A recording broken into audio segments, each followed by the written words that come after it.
شهر الصيام فإنه أمان من الرحمن. أي أمان.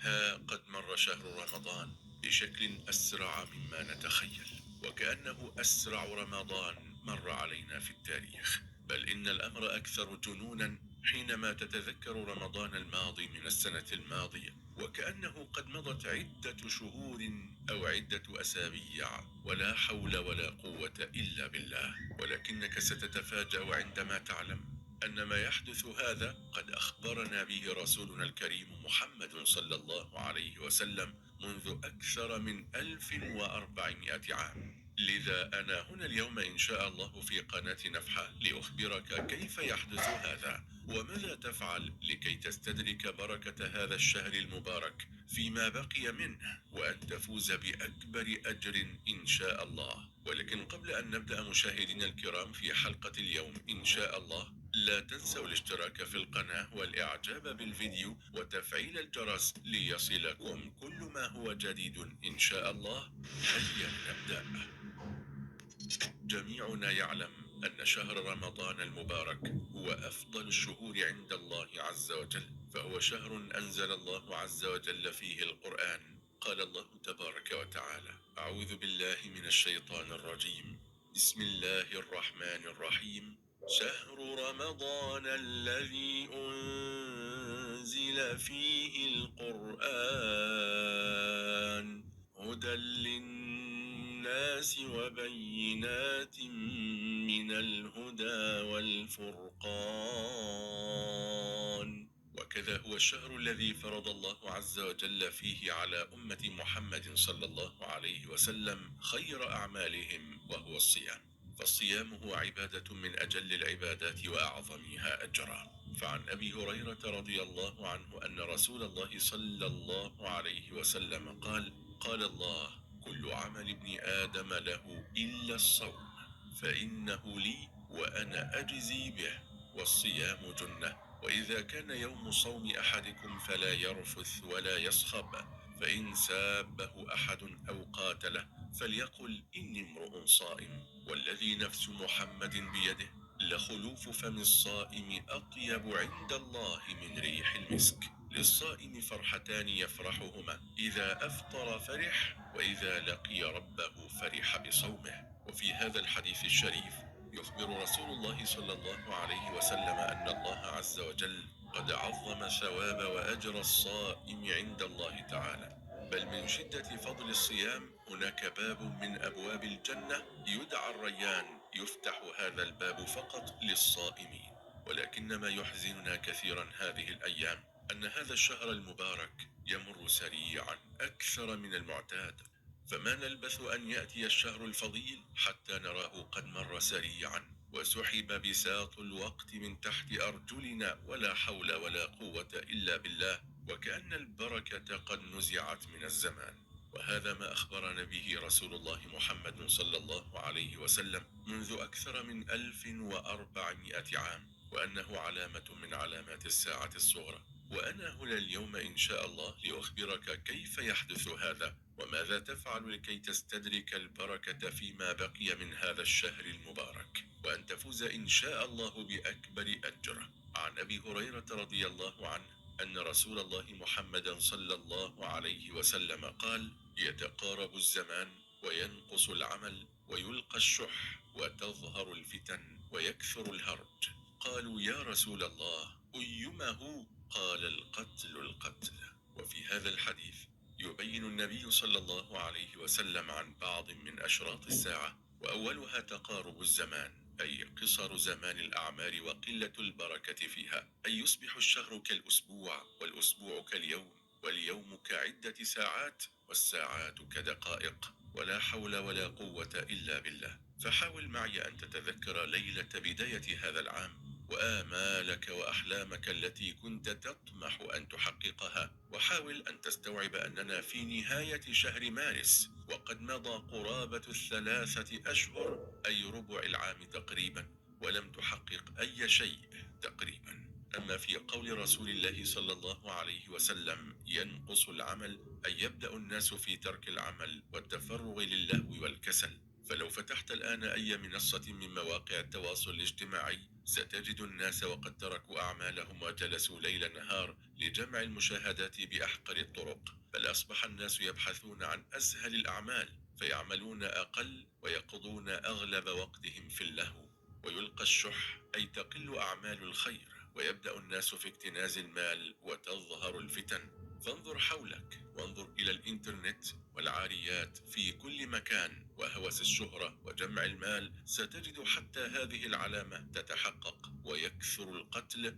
فحاول أن تراجع كم قضية قتل أو خبر قتل خلال هذا الأسبوع فقط، بل إن الأمر وصل إلى تسجيل عشرات حالات القتل والتمثيل بالجثث بشكل علني أمام الكاميرات، بل إن بعض الناس يقوم ببث عمليات قتل لأطفاله وزوجته عبر الإنترنت وكأن العالم أصبح مجنونا مهووسا، بل هو كذلك بالفعل.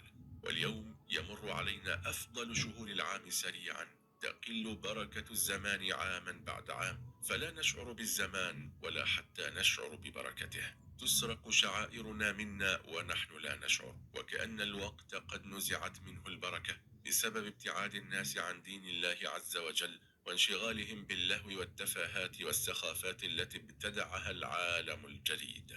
فتخيل أن أكثر البشر يقضون وقتهم على الإنترنت في مشاهدة الفيديوهات القصيرة والطويلة التي لا قيمة لها، بل إن الأمر وصل إلى أن الوقت الذي نقضيه على هواتفنا أصبح أضعاف الوقت الذي نقضيه مع أهالينا وأسرنا وأبنائنا، بل حتى حينما يتقابل مجموعة من الأصدقاء يمسك كل منهم بهاتفه بدلا من تبادل الحديث، فأصبح الوقت يضيع دون أي فائدة تذكر، فبركة الوقت قد انتزعت منا ولا حول ولا قوة إلا بالله. بدلا من العبادة، بدلا من تلقي التعليم وتنمية العقول، بدلا من صلة أرحامنا وتكوين صداقاتنا، أصبح الوقت يمر سريعا جدا دون أن نشعر به، وهذا ما حذر منه رسولنا الكريم محمد صلى الله عليه وسلم منذ أكثر من 1400 عام، حينما قال صلى الله عليه وسلم: يتقارب الزمان. الشهور في القرآن الكريم 12 شهرا، لا شيء تغير، ولكن إن الذي تغير نحن البشر والعالم. فالأيام هي الأيام، والساعات هي الساعات، والشهور هي الشهور، ورمضان هو رمضان، ولكننا نفتقد إلى أهم شيء، إلى البركة، إلى التوفيق. إن البركة في الوقت من أعظم النعم التي أنعم الله عز وجل بها على عباده، ومن علامات المقت وغضب الله تعالى إضاعة الوقت، وأن يصبح وقتنا وأيامنا دون بركة، لا إنتاج ولا عمل فيه، لم نعد نطيع الرب سبحانه وتعالى، فالوقت لم يعد هنالك فيه بركة. فها هو النصف الأول من شهر رمضان قد مضى وانقضى، فما أسرع مرور أيام شهر رمضان. فمنذ أيام قليلة كنا ندعو قائلين: اللهم بلغنا رمضان، وكانت المساجد ترحب بقدوم هذا الشهر الفضيل، واليوم نرى قد انتصف شهر رمضان. واعلم عزيزي المشاهد أن هذه الأيام القلائل التي مضت والقادمة أيضا ستكون في انتظارنا يوم القيامة، إما ستكون شاهدة لنا، نسأل الله عز وجل أن يكون ذلك، أو شاهدة علينا والعياذ بالله. مصداق ذلك قول ربنا تبارك وتعالى في القرآن الكريم: يوم تجد كل نفس ما عملت من خير محضرا وما عملت من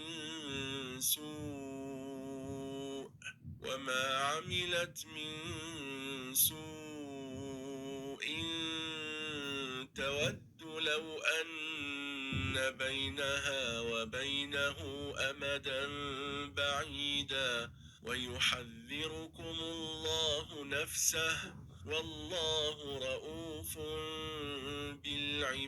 بالعباد. وربنا سبحانه وتعالى ينادي على عباده فيقول جل جلاله في الحديث القدسي: يا عبادي إنما هي أعمالكم أحصيها لكم ثم أوفيكم إياها، فمن وجد خيرا فليحمد الله، ومن وجد غير ذلك فلا يلومن إلا نفسه. لذا إن كنت ممن أهدر وقته في النصف الأول من هذا الشهر المبارك فلا تجزع أخي، فأمامك وقت إن شاء الله لتعوض ما فاتك في هذا الشهر المبارك، فأنا هنا اليوم إن شاء الله لأخبرك بما عليك فعله، وإن كنت ممن اغتنم فسأخبرك بما يضاعف لك حسناتك وأعمالك وميزانك إن شاء الله، وهي أنك تستحضر نيتك الخالصة لله عز وجل في كل عمل تقوم به، فالعمل بدون استحضار النية الخالصة لله تعالى فلا خير فيه. فالرجل الذي يأتي بالطعام والشراب لأهل بيته في رمضان وينوي به تفطير الصائمين من أهل بيته،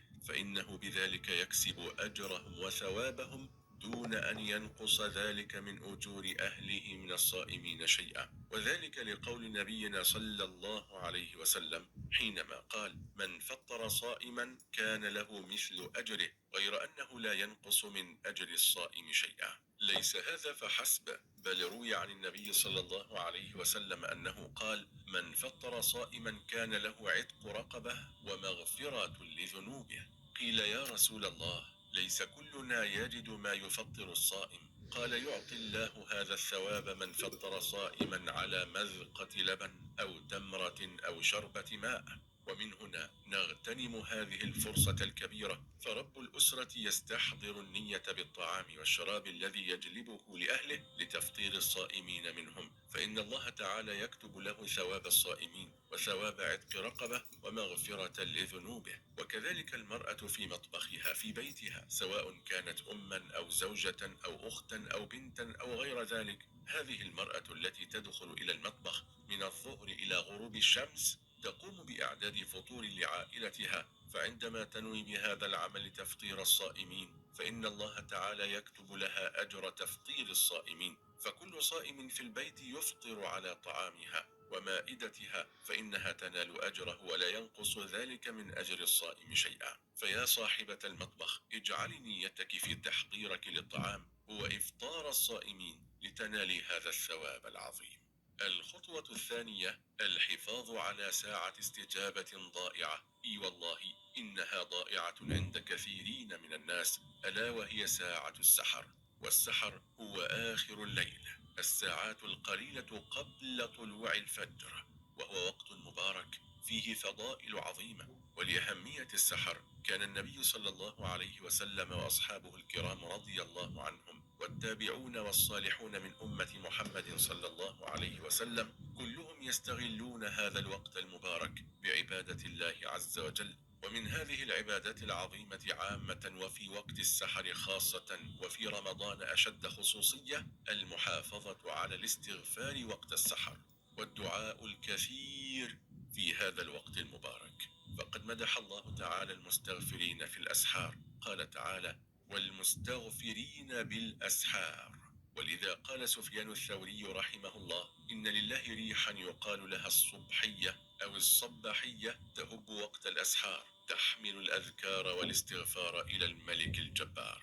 فعلى المسلم أن يستغل هذه الأيام والليالي المباركات من شهر رمضان، وربما تكون قليلة لكنها عظيمة في الأجر والثواب، وربما بها تستدرك كل ما فاتك في هذا الشهر المبارك. ولو بقيت لك ساعة افعل فيها هذا، فهو يقربك إلى الله عز وجل، ولا تدري بما يغفر لك وبما تعتق رقبتك من النار، ربما بكلمة، ربما في لحظة، ربما بشعور في قلبك بالإخلاص والخوف من الله عز وجل وإرضائه والحرص على طاعته سبحانه.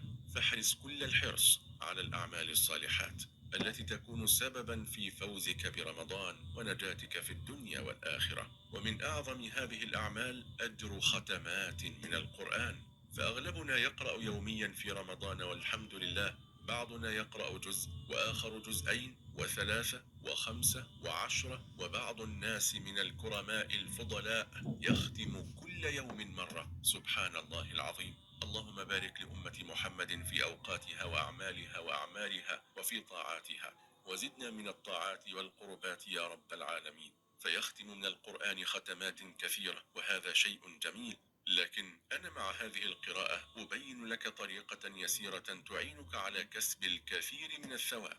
فمع كل وقت صلاة ستحصل على ثواب ختمة كاملة من القرآن الكريم، ولا تأخذ منك سوى دقيقة واحدة أو ربما أقل من ذلك. فاسمع إلى نبيك محمد صلى الله عليه وسلم وهو يبين بنفسه هذه الطريقة المباركة، فيقول رسول الله صلى الله عليه وسلم: أيعجز أحدكم أن يقرأ في ليلة ثلث القرآن؟ قالوا: وكيف يقرأ ثلث القرآن؟ قال صلى الله عليه وسلم: قل هو الله أحد تعدل ثلث القرآن. قال العلماء رحمهم الله: هذه سورة عظيمة أخبر النبي صلى الله عليه وسلم أنها تعدل ثلث القرآن، فإذا كررها ثلاثا كان بمثابة من ختم القرآن كله. لذا حافظوا على قراءة هذه السورة المباركة وعلموها أهل بيتكم لتكسبوا بها ملايين من الحسنات في شهر يضاعف الله عز وجل فيه الحسنات. وأجر عظيم هو الفوز بليلة القدر، فأكثر منها في كل ليلة من ليالي رمضان ومن نهار رمضان، وفي ليلة القدر خاصة، فإن الأجر فيها مضاعف مضاعف، فهي خير من 1000 شهر. فأنت أمامك في هذا النصف أفضل وأعظم ليلة في العام كله، فإذا فزت بها فقد فزت بالخير كله، ألا وهي ليلة القدر في آخر 10 أيام من هذا الشهر المبارك، فهي ليلة خير من 1000 شهر، فثوابها أكثر من 83 سنة عبادة لله عز وجل، لقول الله تعالى: ليلة القدر خير من 1000 شهر. لذا احرص أخي الكريم على القيام والصلاة وقراءة القرآن والذكر والطاعات والصدقات في تلك الأيام والليالي المباركات، تفز بفضل الله برحمة الله بليلة القدر وبالجنة إن شاء الله، ومعين من النيران، وأن يغفر لنا ذنوبنا ويستر عيوبنا ويتقبل منا صيامنا